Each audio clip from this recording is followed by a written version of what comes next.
청주에서 20대 조현병 환자가 흉기를 휘둘러 경찰과 구급대원 3명이 크게 다쳤습니다. 최근 조현병 환자들의 범죄가 잇따르고 있습니다.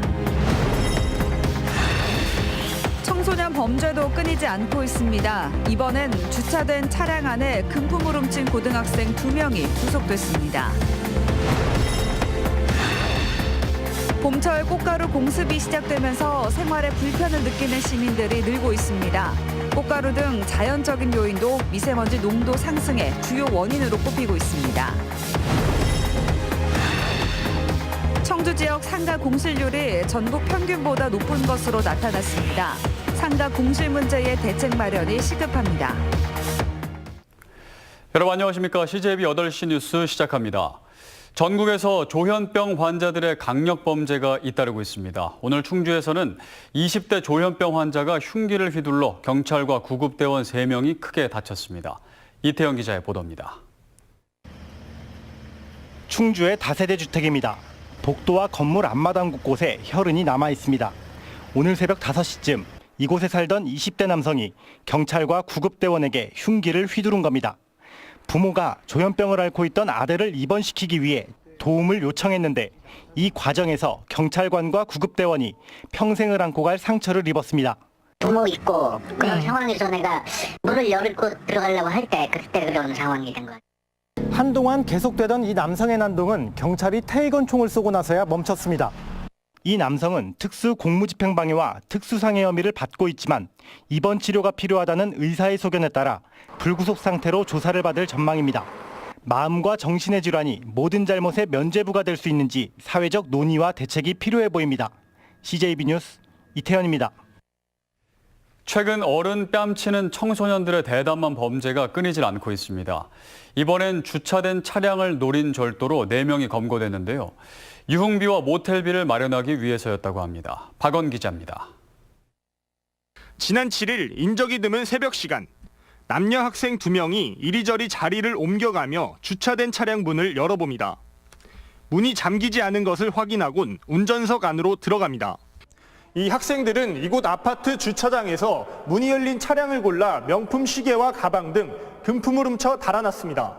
인근 편의점에서 훔친 동전을 지폐로 바꾸고 카드를 사용하는 대범함도 보였습니다. 피해 차주는 금품을 도난당한 것을 모르고 있다가 카드 사용 문자 메시지를 보고 깜짝 놀랐습니다. 새벽에 카드 결제되는 내역이 있어가지고 저는 이제 식구가 그냥 긁은 줄 알았는데 차에 와보니까 문이 열려 있었고요. 그리고 지갑에서 카드, 현금, 동전 다 없어졌던 상황이고. 전국을 돌며 절도 행각을 벌이던 이들은 지난 5일에도 또 다른 학생 2명과 함께 청주시 비아동의 한 아파트 주차장에서 현금 50만 원을 훔쳐 달아났다가 1명이 구속됐습니다. 풀려난 나머지 3명 중 2명이 석방 몇 시간 만에 또다시 범행을 저지른 겁니다. 유흥비와 모텔비를 마련하기 위해서였습니다. 4명 중 2명에 대해서는 이제 전국을 돌아다니면서 상습적으로 범행을 해온 걸로 확인이 돼서 2명에 대해서는 구속영장을 신청을 했고, 겁없는 청소년들의 범죄가 갈수록 대범해지고 있습니다. CJB 뉴스 박원입니다. 최근 잦은 봄바람에 꽃가루가 기승을 부리고 있습니다. 미세먼지 농도도 덩달아 오르고 있는데요. 미세먼지 농도와 꽃가루와의 상관관계를 구준혜 기자가 알아봤습니다. 주차된 차량 위에 노란 송화가루가 뽀얗게 쌓였습니다. 소나무, 버드나무 등 각종 수목의 꽃가루 날림으로 공기 중 부유물질이 크게 늘었습니다. 문제는 미세먼지 농도도 덩달아 높아졌다는 점입니다. 전문기관이 관측한 기상자료입니다. 미세먼지인 PM10 수치가 총 부유물질이 변화하는 모양과 비슷하게 오르내립니다. 세제곱미터당 80 마이크로그램을 넘어 나쁨 단계를 보이기도 합니다. 보통 미세먼지는 산업활동이나 교통, 발전소 등 인위적 요인 때문으로 알려져 있습니다. 하지만 꽃가루나 토양입자, 화산재 등 자연적 요인도 주요 원인 중 하나입니다. 미세먼지는 그 속에 꽃가루, 송화가루 등의 그 영향이 커서 그 성분이 반 이상 지배적으로 포함되어 발생되고 있습니다. 다만 인위적 미세먼지와 달리 중금속 등 독성 물질은 거의 없는 것으로 알려졌습니다. 그러나 천식 환자나 노약자들은 주의가 필요합니다. 다양한 크기의 꽃가루가 눈과 코, 피부를 자극해 계절성 알레르기를 유발하고 염증을 일으킬 수 있기 때문입니다. 꽃가루는 보통 공기가 정체되어 있는 새벽부터 오전까지가 사실 제일 많은 시기이기 때문에 이럴 때 아침에 운동하시는 것들 굉장히 안 좋습니다. 전문가들은 앞으로 보름 정도 꽃가루 농도가 높겠다며 건강관리에 각별한 주의를 당부했습니다.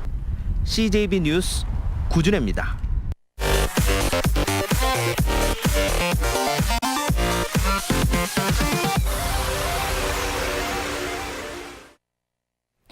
다음 소식입니다. 요즘 소상공인들 너도 나도 장사가 안 된다고 하소연인데요. 이를 반영하듯 주변의 빈 점포가 갈수록 늘고 있습니다. 특히 청주 지역 상가 공실률이 전국적으로 악명 높은 세종시보다 더 심각해졌습니다. 조상우 기자입니다. 건물마다 임차인을 구하는 임대 현수막이 나붙어 있습니다. 청주의 중심 상권이라는 명성은 더 이상 찾아볼 수 없고 도시 확장에 따른 상권 이동의 그늘만 짙게 드리워져 있습니다. 지금 제가 서 있는 곳은 사창동 사직대로입니다. 버스 정류장이 바로 앞이어서 보기 좋은 곳이지만 임차인을 찾는 현수막이 지금 이 자리에서 제 눈에 보이는 것만 5장이나 됩니다. 산부인과와 가구점, 동물병원과 핸드폰 가게가 있던 자리로 상가 공실 문제의 심각성을 보여주고 있습니다. 젊은 분들은 다 외곽으로 빠지거든요. 개발지구로. 그러다 보니까는 상권도 이동하고 뭐 학원들도 이동을 하고 그러면서 기존에 있던 상가들은 비게 되고. 올 1분기 충북의 중대형 상가 공실률은 충청권에서 세종시 다음인 16%로 전국 평균보다 5%포인트가량 높았습니다. 특히 청주는 지난해 2분기와 3분기 15%대에서 올 1분기엔 20.2%로 세종시를 추월하며 2013년 통계 작성 이후 최고치를 기록했습니다. 상권 침체는 성안길도 비껴가지 못해 권리금이 추락했습니다. 주변 상권에는 공실이 좀 있는 건 사실입니다. 권리금 관계는 전에는 한 3, 4억 정도까지 호가하다가 요즘에는 1억 전후 또 그것도 없는 때도 없는 쪽도 많이 있고요. 악화 인로를 걷는 주택시장의 전철을 밟지 않도록 상가 공실 문제를 깊이 있게 진단해 대책을 마련해야 할 것으로 보입니다. CJB 뉴스 조상우입니다. 대전고등법원 청주재판부는 지난해 지방선거를 앞두고 공천 헌금을 수수한 혐의로 재판에 넘겨진 임기중 의원에게 원심과 같은 징역 1년에 집행유예 2년을 선고했습니다. 이 형이 확정되면 공직선거법에 따라 임기중 의원의 당선은 무효가 됩니다.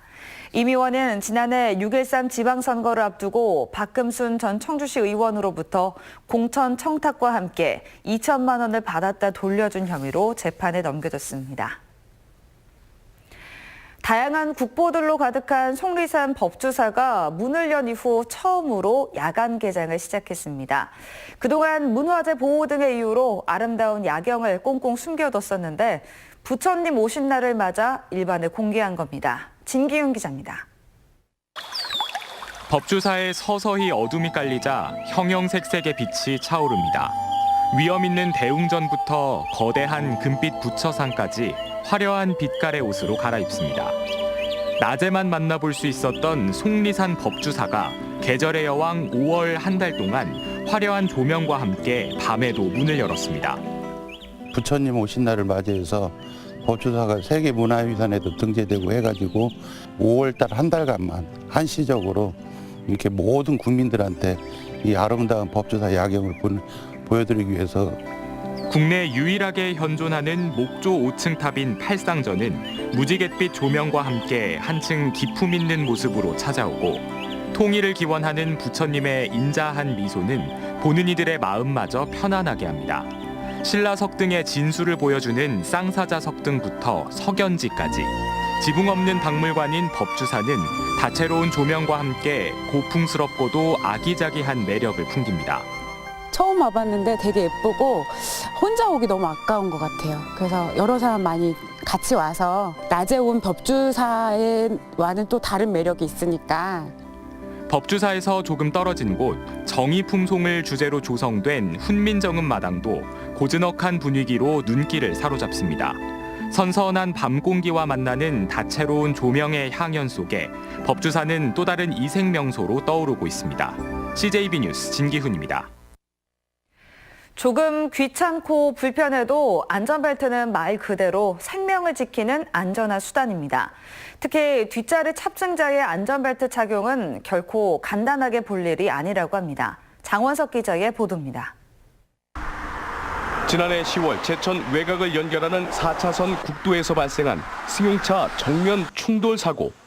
2명의 사망자 가운데 1명은 운전자가 아니라 안전띠를 하지 않은 뒷좌석 동승자였습니다. 이렇게 최근 3년 동안 고속도로 교통사고 사망자 4명 가운데 1명은 안전띠를 하지 않아 변을 당했습니다. 하지만 뒷좌석 안전띠 착용률은 50%대에 머물고 있습니다. 안전띠 착용률이 개선되지 않자 한국도로공사 등 관계기관들이 합동 캠페인에 돌입했습니다.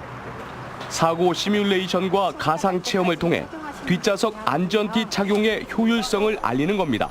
안전띠 없었으면 이미 목이랑 이거 척추 쪽에 무리가 많이 갔을 것 같아요. 안전띠를 착용할 경우 치명상이나 중상을 최고 65%까지 줄일 수 있습니다. 한국도로공사에서는 매월 첫째 주 월요일을 벨트데이로 지정하여 지속적인 단속과 캠페인을 전개하고 있습니다. 소비자원과 국내 자동차사들도 무상 점검과 수리를 통해 적극적인 홍보에 나서고 있습니다. 5월 한 달간 전국 차량 서비스 센터에 안전띠 착용을 위한 캠페인을 벌이고 있습니다. 출발 전에 안전띠를 꼭 착용하시기 바랍니다. 이런 가운데 안전띠를 매지 않고 교통사고가 날 경우 뒷좌석 탑승자의 사망률은 무려 4배나 높아집니다. CJB 뉴스 장원석입니다. 다음 소식입니다. 청주시 미평동 인근 주민 100여 명이 집회를 열고 주민 합의 없는 장례식장 개설의 중단을 촉구했습니다. 이들은 해당 장례식장이 들어서게 되면 교통정체는 물론 인근 어린이집 원아들이 사고 위험에 노출될 수 있다며 주민 2천여 명의 서명을 받아 청주시에 전달했습니다. 정의당과 음성노동인권센터, 민주노총 충주음성지부는 기자회견을 열고 충주시의 한 법인 택시 회사가 산업금제 등 불법 경영을 해왔다고 주장했습니다. 이들은 해당 택시 회사가 기사들에게 유류비를 부담시키거나 복지기금을 다른 목적으로 사용해왔다며 경찰과 충주시의 철저한 조사를 촉구했습니다. 충주 세계무예마스터십 조직위원회와 충북치과의사회가 충주무예마스터십의 성공 개최를 위한 업무 협약을 맺었습니다. 충북치과의사회는 경기 중 발생할 수 있는 치아 손상에 대비해 경기장에 의료 인력을 파견하고 부상 선수에게 의료 서비스를 지원합니다. 51대 공군사관학교장에 박인호 중장이 취임했습니다. 박 중장은 공사 35기로 임관해 합참작전본부와 19전투비행단 단장, 공군본부 정보작전참모부장을 역임했습니다. 2020학년도 대학 입시 박람회가 제천 세명고등학교에서 열렸습니다. 이번 박람회에는 연세대와 충북대를 비롯해 중국 산동대학교 등 46개 대학이 참여했습니다. 충북 북부 지역과 강원 지역 고등학생 1,200여 명이 참가해 대학별 입시 요강을 들었습니다. 청주 메아리 봉사단이 청주중앙공원에서 어르신들에게 난타 공연 등 어버이날 효 행사를 개최했습니다. 청주 메아리 봉사단은 양로원과 사회복지관, 노인병원 등을 찾아가 연간 150여 차례의 봉사활동을 진행하고 있습니다. 대전고등법원 청주재판부는 경제적인 이유로 일가족을 살해한 40대 가장의 항소심에서 원심과 같은 징역 25년을 선고했습니다. 피고인은 지난해 8월 옥천에서 운영하는 체육관 경영이 어려워지면서 수억 원의 빚을 지자 부인과 세 딸을 목 졸라 살해한 혐의로 재판에 넘겨졌습니다. 음성경찰서는 지난 3월 농협 모구촌 음성공장에서 암모니아 누출 사고를 낸 30대 화물차 운전자에 대해 불기소 의견으로 검찰에 송치했습니다.